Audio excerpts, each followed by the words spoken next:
ఓపిక ఉండాలి, సహనం ఉండాలి. అనుకోకుండా అవకాశం వచ్చింది, 10 సంవత్సరాలు మంత్రిగా కొనసాగిండ్రు, సంతోషపడుండ్రి. తెలంగాణ సమాజం ఇంత ఇచ్చింది మీకు. వారు ఒక అలిశెట్టి ప్రభాకర్ గారి గురించి ఒక వారి కోట్ చేసినట్టు ఉన్నారు. నేను వస్తా విన్నాను అధ్యక్ష. సేమ్ అదే అలిశెట్టి ప్రభాకర్ గారు కూడా ఒక మాట చెప్పిండ్రు అధ్యక్ష. అది చెప్పి నేను మళ్ళా దీని మీద వివరణ ఇచ్చినప్పుడు మిగతా డీటెయిల్ చెప్తా. అదే అలిశెట్టి ప్రభాకర్ గారు ఇంకొక మాట కూడా చెప్పిండ్రు అధ్యక్ష. ఒక అడవిలో గుంటనక్కనట ప్రమాణ స్వీకారం చేసిందట, ఇక ముందు మిమ్మల్ని ఎవరిని మోసగించనని. అడవిలో గుంటనక్క ప్రమాణ స్వీకారం, మిమ్మల్ని ఎవరిని మోసగించనని చేస్తే గుంటనక్కని ఎవరన్నా నమ్ముతారా అధ్యక్ష?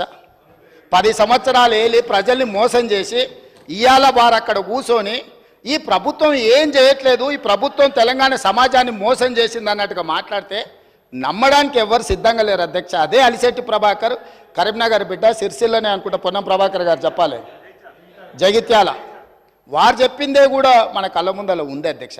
కాబట్టి దయచేసి తారక రామారావు గారికి నా సూచన ఒకటే, సరే పెద్దలు వారు రాలేదు, వారి అనుభవంతో మాకేమైనా సూచనలు ఇస్తారని ఎదురు చూసిన, చీల్చి చెండాడుతా అంటే ఎందుకైనా మంచిదని బుల్లెట్ ప్రూఫ్ జాకెట్ కూడా తోడుకొని వచ్చినాం అధ్యక్ష. మా వెంకటరెడ్డి గారు అయితే 10 గంటలకు అసెంబ్లీ అని అంటే 9:30కే వచ్చి కూర్చున్నాడు, అదేందో చూద్దామని చెప్పి.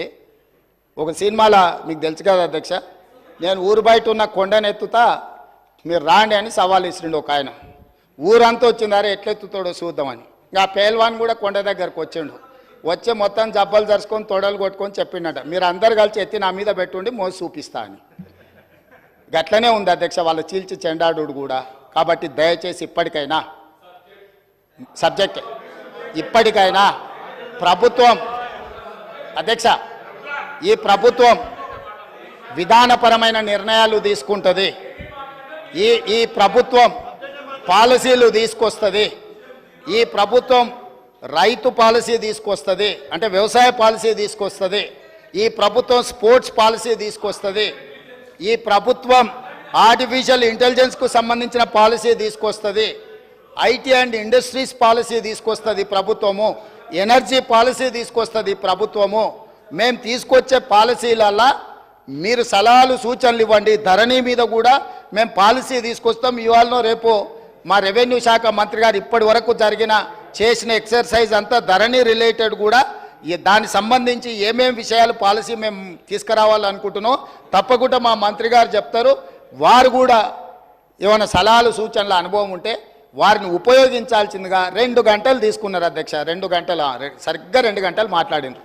2 గంటలల్లా ప్రతి విషయం రాజకీయ కోణంలో విషం జిమ్ముడు తప్ప రాష్ట్ర ప్రయోజనాల కోసం వారు ఏమైనా సూచన చేసిండ్రా? ఇట్లా ఉంటే ప్రజలు అక్కడ కూడా ఉండనియరు అధ్యక్ష. కాబట్టి ఇప్పటికైనా ఏమైనా సూచనలు చేస్తే తప్పకుండా, ఎందుకనంటే వాళ్ళు 10 years ప్రభుత్వంలో ఉన్నారు, తెలంగాణ స్థితిగతులు ఆర్థిక వనరులు వాళ్ళకి తెలుసు కాబట్టి డెఫినెట్గా వాళ్ళ ఎక్స్పీరియన్స్ నుంచి రాష్ట్రానికి ఏదైనా ప్రయోజనం ఉంటే డెఫినెట్గా తీసుకుంటాము. చివరిగా ఒకటే ఉదాహరణ, 95 నుంచి 2004 వరకు చంద్రబాబు నాయుడు గారు కొన్ని విధానాలు తీసుకొచ్చిండు. 2004లో కాంగ్రెస్ పార్టీ అధికారంలోకి వచ్చిన తర్వాత చంద్రబాబు నాయుడు గారి మీద కోపంతోనో ఇంకొకరి మీద కోపంతోనో ఆ విధానాలని మార్చలేదు అధ్యక్ష. వాటిని ఇంకా పెంపొందించి విస్తరించి ప్రణాళికబద్ధంగా దాని మీద మెరుగైన